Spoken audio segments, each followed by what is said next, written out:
I'll just give you very briefly the report for the United States. I'll start with the good news.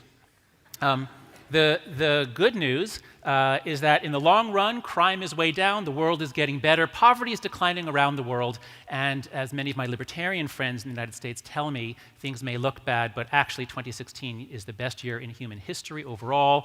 The broad historical trends are good. Adding to that, we just had the most divisive election since 1860, and there was just about zero violence leading up to the election. There was essentially zero violence on election day. There's been just a little bit of violence afterwards. I don't think anybody has been killed. But my point is, the democracy in America, while it's sick in many ways, it actually worked. The voting was honest. I mean, there were observers coming to make sure that, are we a banana republic, as many people are now saying? But we all behaved actually pretty civilly, not in our discourse necessarily, but in terms of violence, there was essentially none. And ultimately, what happened, there was a really beautiful column by the conservative columnist Peggy Noonan, in which she pointed out that there's actually something kind of beautiful about what happened, that Trump had no ground game, no real research. He was a mess. It was a terrible campaign. Nobody called the voters. Nobody drove them to the polls. He won because people were sick of what was going on, and they chose to go themselves. And the election was won by basically a very large group of people who nobody's been speaking for, who a lot of people have been speaking down to. And whether you like it or not, it actually was a demonstration of democracy in action. Now, for the bad news, I mean, I don't think that Donald Trump has the temperament to be president. I'm concerned about many things. But what I'm most concerned about as a social psychologist who studies political civility is that things were getting really bad in terms of our ability to listen to each other and trust each other before. And now, if you can just imagine what it was like for the left to believe that it was on the verge of demographic eternity, like this is it. The Republicans will never win again. And the only question on all of our minds was, how big will the victory be? Will the Democrats take the Senate? They might. Could they take the House? It's possible. And so to go from that, and my wife and I were with some neighbors on Election Day evening. The New York Times had this incredible meter that showed you the exact odds at every second given every bit of information. And it was 70%, 80%, 70%, 80%. And everybody, there was a mood across the whole nation on the left. And then you can imagine what it felt like for those needles to dip to 50. And then they dip to, and so you can understand why people on the left, so my report from America, it is the zombie apocalypse. If you walk around there, you will see people in a daze. They have no idea what has happened, but they know it's really bad and they want to kill someone. So that's my report from America. Nick, over to you.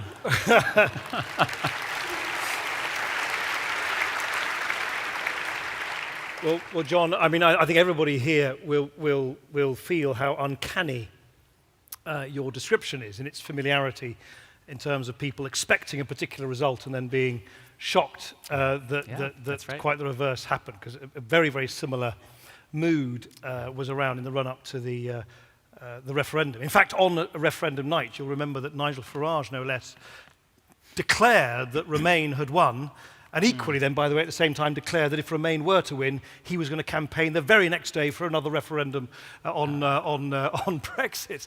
And again, that sense of sort of that the whole system, and I mean the sort of political system and the system amongst the sort of political elite and the commentariat and all the pollsters had just misread sentiment was as profound in this country as it clearly is in the States. I mean, just a few important correctives right from the outset. I mean, the first thing is, this evening is about populism. And the assumption is that John and I dislike populism. Populism is sort of redolent with kind of uncontrollable rages and angers and passions, whereas liberalism, at least the liberalism I believe in, is about reason and rationality and evidence and so on and so forth. I think it's important to remember populism can be a very positive. I mean, Gandhi was a kind of populist. If populism is about challenging a complacent elite, challenging an established order, speaking for people who are not spoken for, populism is a really, really important antidote for complacency in politics. And also, self-evidently, huge numbers of really decent, good people voted for Donald Trump, even though I find his politics abhorrent, and voted for Brexit, even though I think Brexit is terrible for this country. So it's incredibly important, and you write very powerfully about that, not to allow the kind of shock of these events to do what kind of comes most naturally, I think, to people, which is then to retreat into your corners and sort of throw rocks at the other side and say, you're all wrong. I think that's kind of important. And also, certainly in the United Kingdom, one of the interesting things, John, is that since, and I wonder whether this will happen in the States, is that the victors, which is what victors always are entitled to do, they start rewriting history. Yeah. So if you listen to a lot of the public commentary now in the United Kingdom post-Brexit, you'd basically think that everyone voted Brexit except for Ken Clarke and myself. Everybody, as one, spoke again. What is airbrushed completely out of the record is that more people voted for the losing side than have ever won for a victorious winning party in a general election, ever. Ever. 16.1 million people is considerably more than I think the largest tally won by any successful prime minister. Actually, it was John Major, got, what was it, just over 14 million in 1992. So that's also what's happening, is that the shock, the kind of dismay, and then now, of course, the kind of, in many ways, the kind of rewriting of what led up to it. My own view, we'll come on to this in a minute, but you have, for those who've not read John's book, I would strongly urge you to do so, because he really lifts the lid on some sort of profound kind of moral, cultural, psychological reflexes to which we're all susceptible, even if we don't know it, which I think provide an absolutely unique perspective on why we behave the way we do. But on a much more, I'm a politician, so on a much more superficial level, I mean, there are lots and lots of things in the United Kingdom which were bubbling up for a long time. The end of the Cold War and the kind of dissolving of all the ideological glues that kind of slightly ossified politics between right and left. The state, the market, high tax, low tax, the kind of politics many of us grew up with. That had sort of, the disappearance of class-based politics, big demographic changes, which have had a huge effect on politics as well, the social media and so on. But of all of them, the two most proximate causes that I would single out are first and foremost the economic crisis in 2008. I think it is impossible to exaggerate. I certainly say this anecdotally as a constituency MP in South Yorkshire. I think it is impossible to exaggerate how angry that left millions of our fellow citizens, with totally good reason. You speak to folk who kind of say, look, the bankers screwed up, you politicians screwed up, the regulators screwed up, and I haven't had a pay rise in 8 years. 8 years. I mean, that's the longest period of time for many, many people on lower middle incomes not to have a real terms wage increase. Well, certainly since the oil shock in the early 1970s, possibly since the Second World War.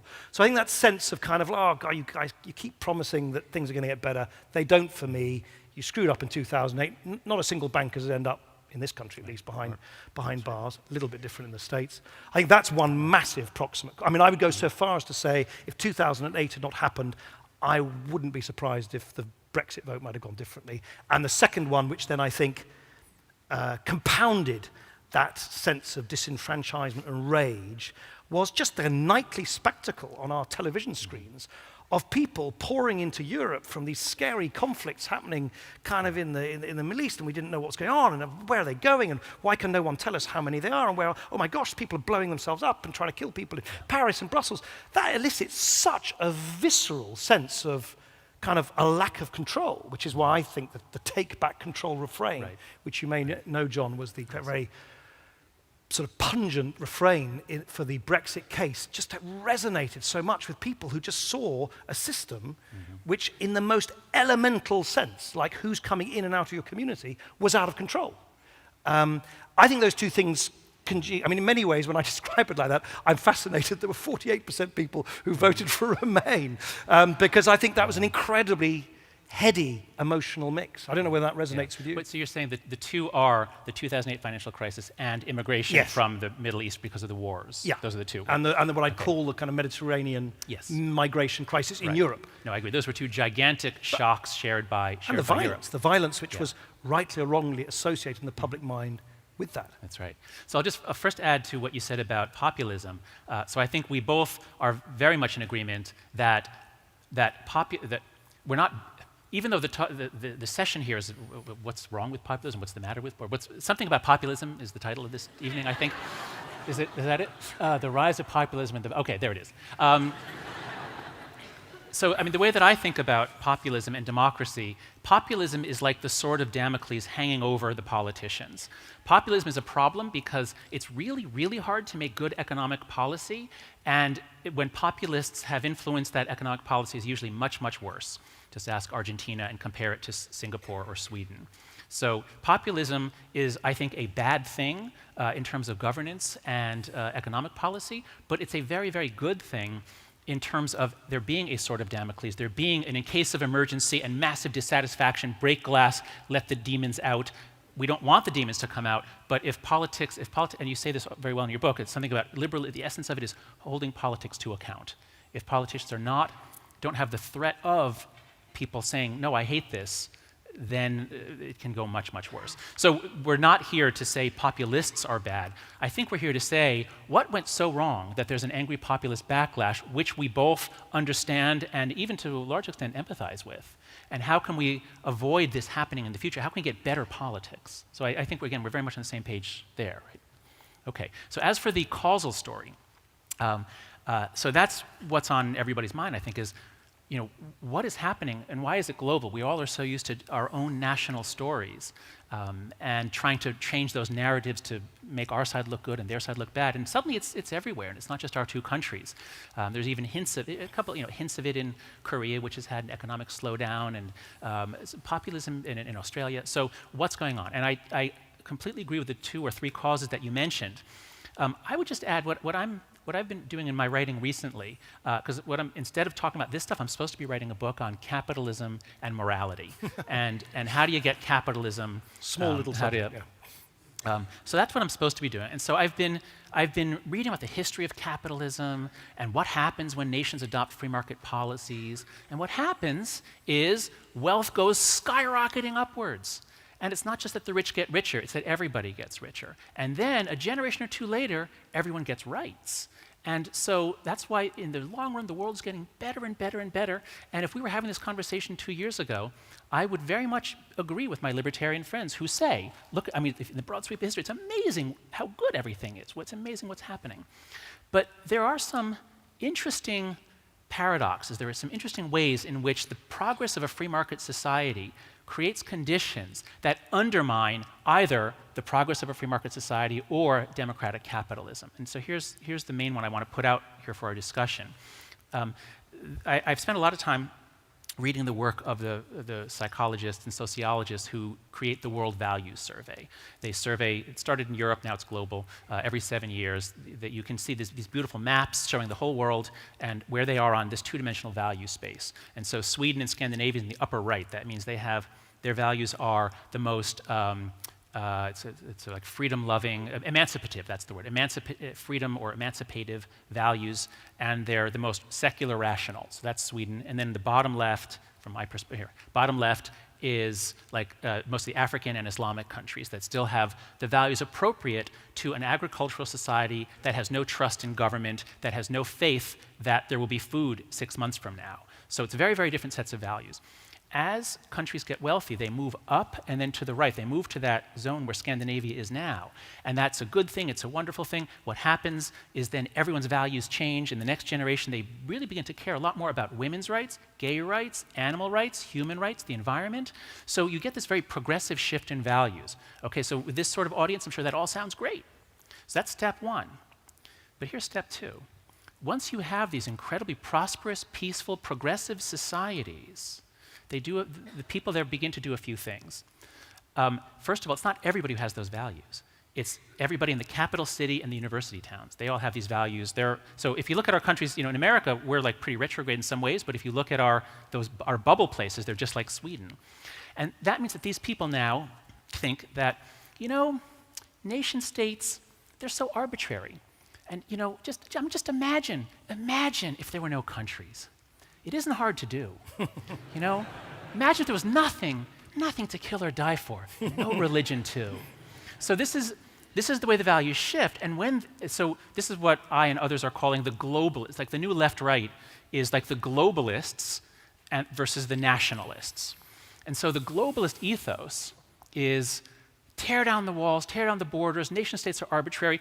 Why should my government privilege the people who happen to be born here rather than people who are much poorer elsewhere? And so you get this globalist idea. You begin to get even a denial of patriotism. The claim, there's some horrible. There's some pictures going around right-wing media now in the United States, protesters, anti-Trump protesters holding up signs that say patriotism is racism. So you get people acting in this globalist way, inviting immigration, spitting on the nation state, spitting on the country and people who are patriotic, and very opposed to assimilation when there is integration, because that, as we say in America, people on the left would say that's cultural genocide. So this is step two, is you get wealthy, wonderful, successful societies that are so attractive to poor people around the world. You get a flood of immigration, and they're met by the globalists who say, welcome, welcome, welcome, don't assimilate, because we don't want to deny you your culture. And this leads to step three, which is this triggers an incredible emotional reaction in people who have the psychological type known as authoritarianism. Now, it's a very negative term, but there's a lot of psychological diversity in this world. There are some people who are attracted to the Leninist vision, the John Lennon vision. There are other people who are more parochial, and I don't mean that in a bad way. I mean, there are people who really care about hearth and home and God and country, and they are actually friends of order and stability, and they're friends of many good things about civic life. But when they perceive that everybody's coming apart, the moral world is coming apart, that's when they get really racist, homophobic. They want to clamp down, they want to restore moral order. And if anybody here saw Donald Trump's acceptance speech at the Republican National Committee, that's exactly what he said. He modeled himself after Richard Nixon's 1968 speech, a time when cities are burning, there are riots, and Nixon came in, law and order will be restored. And that's basically what Trump's whole speech was. So what I'm saying is, successful democratic capitalist societies they change values, they generate wealth, they invite people in, and then they make some of the people act in ways that trigger the other people to be furious, and those other people actually have a point, because you have to have trust and social capital to have a redistributive welfare state. This is getting a little too complicated. My point is just that, yes, the economy matters, and economic changes matter, but they matter in ways that always run through psychology.